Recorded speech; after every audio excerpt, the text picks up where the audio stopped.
Grateful Hearts.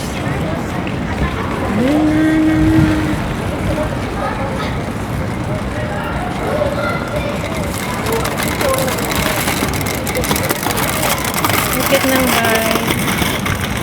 Kailangan pag nagpa-practice ang bata sa bike, yung may ano pa, yung may wheels na maliliit sa side by side niya.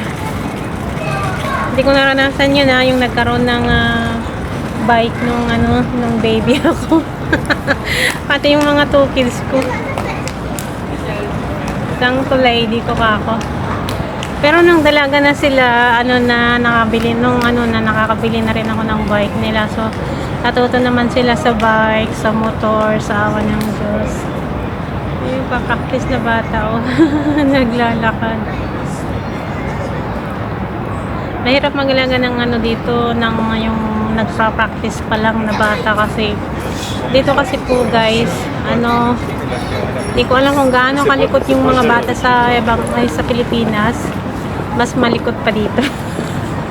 Tapos pag nauntog yan, inauntog lang sa kanyang sariling practice ganyan. Sobrang nakakakulba sa sa Tagalog guys. Naninervyos ako pag ganun kasi yung iba kasing amo daw binibintang, yung iba naman hindi naman. Kaya ako noon, one time na ako nakapag-alaga dito talaga ng since born. So gustong gusto niya ako. Alam mo, tatawag niya pa sa akin noon, mama.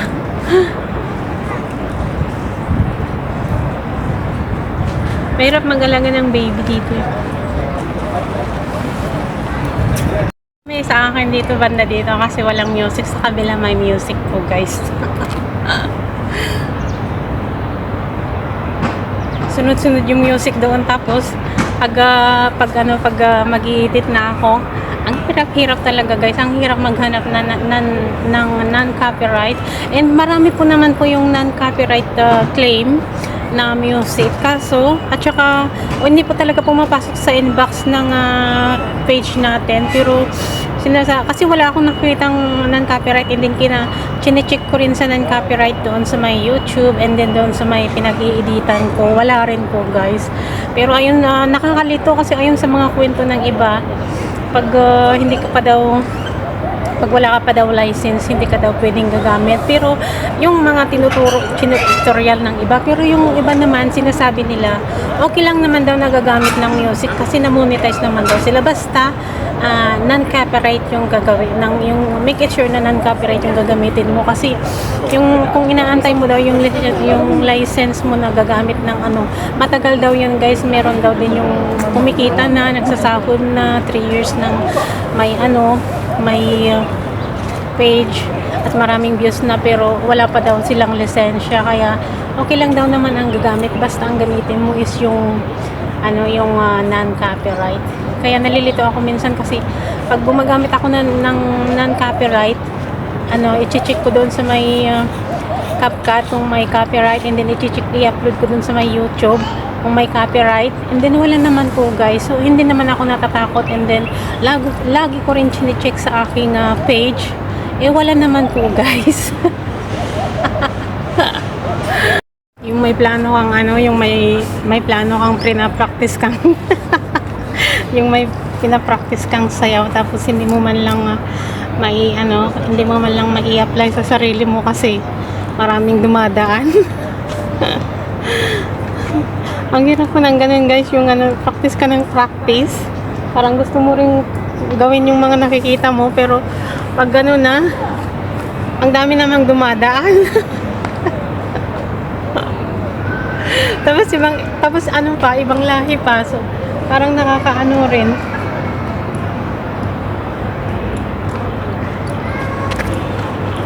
Yung practice ka ng practice, pero hindi mo naman nagagawa. Tapos pag nakalimutan mo, may ka na, yung may time ka nang gagawa kasi wala nang tao, pero nakalimutan mo na yung step. Ay.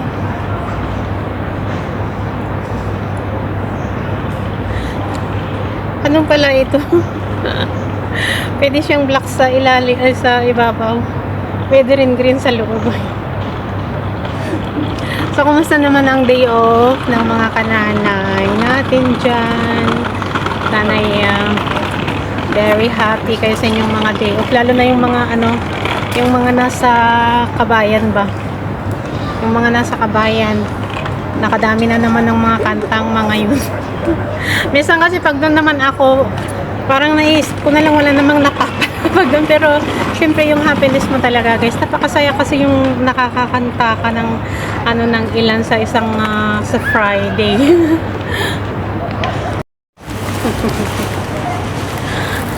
Nagforma pa ako ng parang akala mo naman pupunta ng office tapos tapos nang dahil lang sa paulit-ulit ko na lang nang dahil lang sa groceries na yan na sinasabing 5 minutes na lang parating na pero umabot pa ng 3 oras talaga guys. Naku, gusto kong murahin kanina pero buti na nga lang hanggang galit lang ako pero hindi ko pa rin naman na yung ginagawa.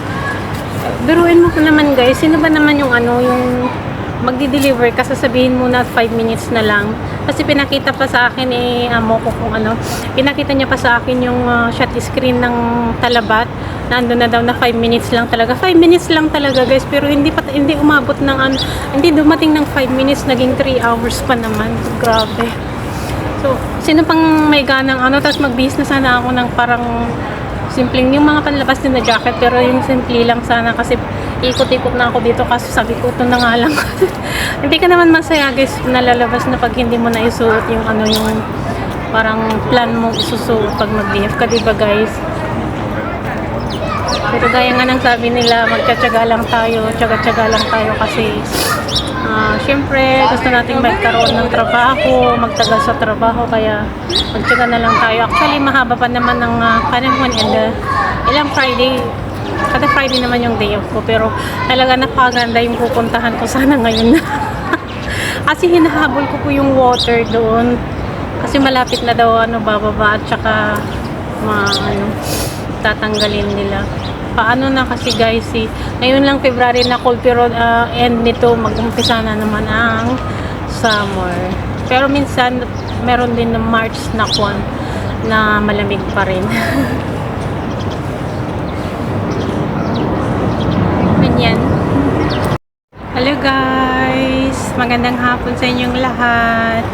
So ayan, nagtago lang muna ako sa init kasi against the light ko yung phone ko sa init. Kaya nakita nyo naman dito guys, napakaganda kasing ganda nyo.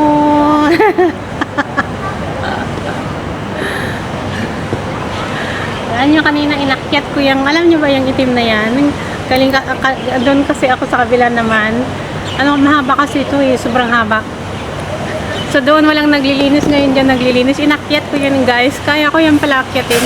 Pero sa niya, may mga bato-bato. Dagat din na maliit lang. Naiskinita lang ng boat. Pero pwede siyang akyatin. So naakyat ko siya kanina guys. Hello, good afternoon. Basta kayong lahat. Alam nyo, kahit lahat saan ako lilipat, ganyan pa rin. Lumilipat-lipat naman ako, kaso ganun pa rin. Puno niya, base. At nagpapasalamat ako ngayon kasi wala pang music. Alam nyo guys, bawat puno ng dito may music. So kada punta ko ng file, kaya ako laging ini-edit, pinapalitan yung music niya, na I'm not sure kung non-copyright yung nagagamit ko. Pero non-copyright naman po yung mostly yung ginagamit ko, kaso minsan lumalabas po yung copyright pa rin. So, mas gusto ko yung wala siyang music.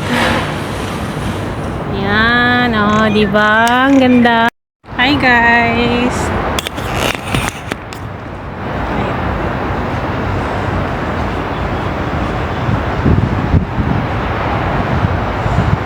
Ang daming ay, likabok.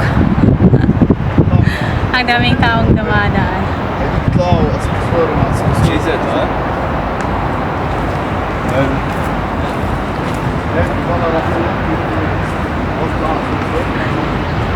Doon ako kanina sa may under doon. Pinasok ko siya talaga para maano ko siya. Para makita ko. Kasi nung nandun na ako, Parang natakot na akong